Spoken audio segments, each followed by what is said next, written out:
Imagine writing a piece of work so baffling, so utterly strange, that your contemporary critics immediately dismiss it as meaningless, disgusting, and even indecent. Imagine people looking at your poetry and essentially saying, "This isn't art. This is a literary cry for help." Welcome, everyone. Today, we are diving into the ultimate glow-up story of 20th century literature. We're talking about T.S. Eliot's The Waste Land. Today, it is heralded as the absolute pinnacle of modernist poetry, the definitive monument of the 20th century. But in 1922, it was treated like an absolute crime scene.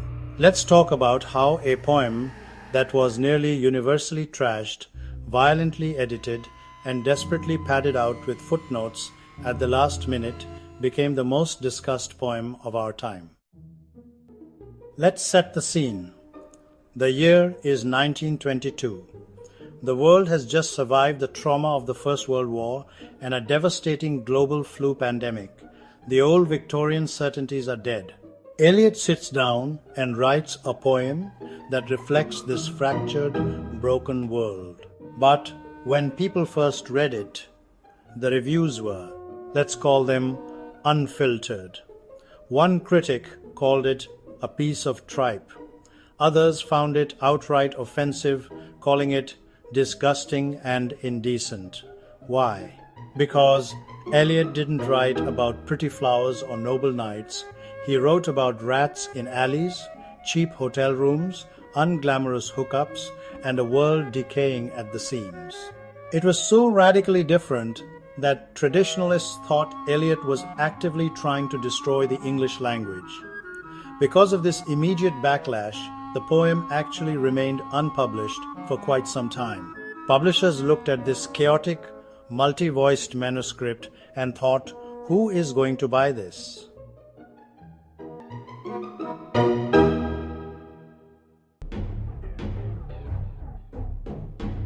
But Eliot had a secret weapon, or perhaps a literary executioner, his close friend and fellow poet Ezra Pound.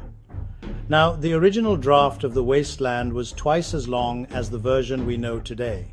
It was a sprawling, chaotic mess. Eliot hands it over to Pound, and Pound doesn't just edit it, he goes to war with it. Armed with a red pencil, Ezra Pound literally chopped the manuscript in half. He slashed entire sections.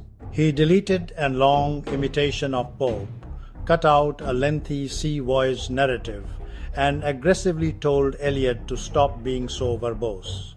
If Eliot wrote a line that was a bit too sentimental, Pound's red pencil was there to murder it. Eliot was so grateful for this brutal butchery that he later dedicated the poem to Pound, calling him Il Miglior Fabbro, the better craftsman.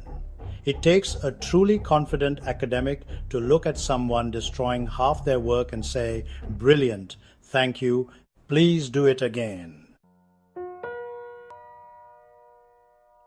Eventually, Eliot finds a home for the poem in his own newly launched literary magazine, The Criterion, in October 1922. But when it came time to publish it as a standalone book, the publishers ran into a very practical, unpoetic problem. The poem was too short to make a viable book, but too long to be a cheap pamphlet. They needed filler. So, what did Eliot do? In a move of sheer, brilliant panic, he sat down at the 11th hour and added 433 footnotes.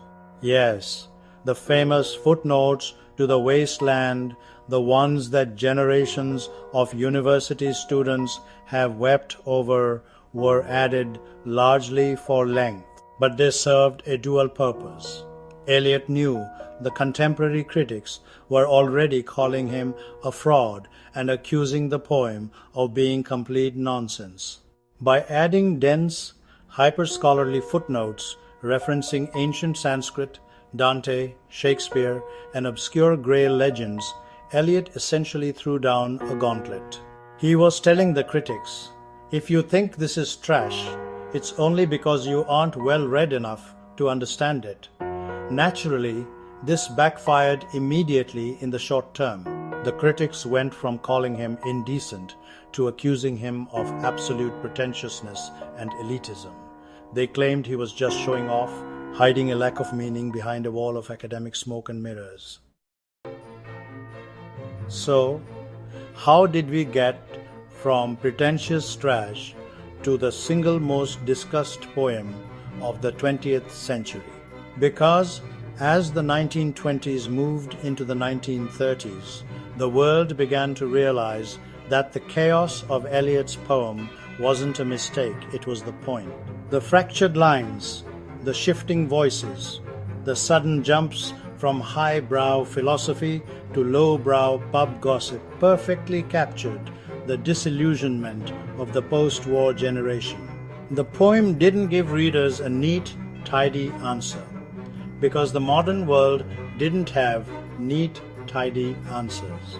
What the critics originally dismissed as meaningless was actually a new way of expressing deep psychological truth. The very elitism they accused him of became a puzzle that scholars spent the next century joyfully trying to decode. Ultimately, the journey of the wasteland teaches us a fantastic lesson about the timeless clash between radical genius and the initial shock of the critic. If you are doing something genuinely new, expect people to call it nonsense at first. Just make sure you have an Ezra Pound to edit your drafts and perhaps a few hundred footnotes ready to confuse your enemies. Thank you for joining me for this literary breakdown. If you enjoyed this look behind the curtain of literary history, don't forget to hit the like button, subscribe to the channel, and let me know in the comments. Do you think the footnotes were a stroke of genius or the ultimate academic troll? Until next time, keep reading, keep writing, and don't let the critics scare you. See you in the next video.